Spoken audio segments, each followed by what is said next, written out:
how to set up kiosk mode on Windows 11. Hello everyone, welcome back to our channel and today we are back again with a new video.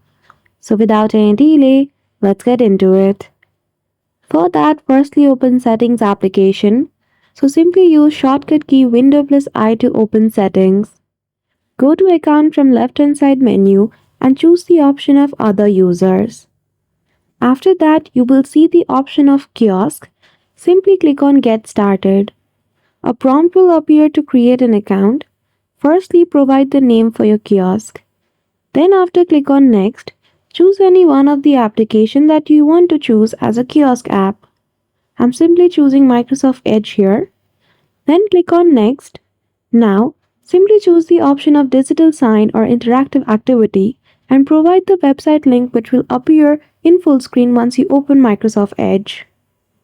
After you have provided these details, you're good to go. So that's it. Just like that, you will be able to set up kiosk in Windows 11. So I hope you found this video helpful. If you did, don't forget to give it a thumbs up and subscribe to our channel for such tutorial. Thank you for watching till the end.